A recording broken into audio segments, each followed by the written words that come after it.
এবার রাঁধুনির সৌজন্যে ত্যাগের মাসে।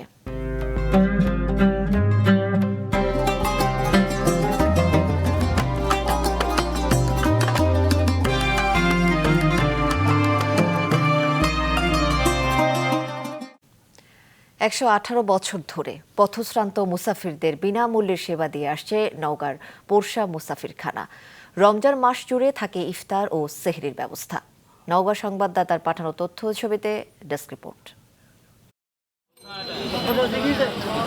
রোজার মাসে প্রতিদিন আসরের নামাজের পর বদলে যায় নওগাঁর পোরশা মুসাফিরখানা চত্বরের দৃশ্যপট। প্রায় ১০০ বছর ধরে অসহায় গরিব মানুষদের জন্য ইফতারির আয়োজন করা হচ্ছে। এখানে থাকে সেহরির ব্যবস্থাও। প্রতি বুধবার দুপুরে শতাধিক দরিদ্র মানুষের জন্য থাকে বিশেষ খাবারের ব্যবস্থাও। কেউ চাইলে পুরো রমজান মাস এখানে থাকতেও পারেন। রমজান মাসে এখানে প্রতিদিন ইফতারের সময় ১৫০ জন লোক এবং তার উপরের লোক এরকম খাওয়া দাওয়া করে, ইফতারি করে আর কি।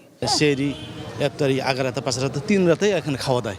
এটার কোনো দিক দিয়ে একটা টাকাও তার নেওয়া হয় না।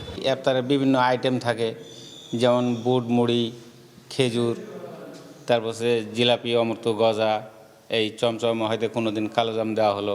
মেহমানদের প্রতি যে তাদের একটা যত্ন, ভালোবাসা, সেটি হয়তো বা এই মুসাফিরখানায় যদি আমরা না আসতাম তাহলে হয়তো বা আমি সেটি বুঝতেই পারবো না।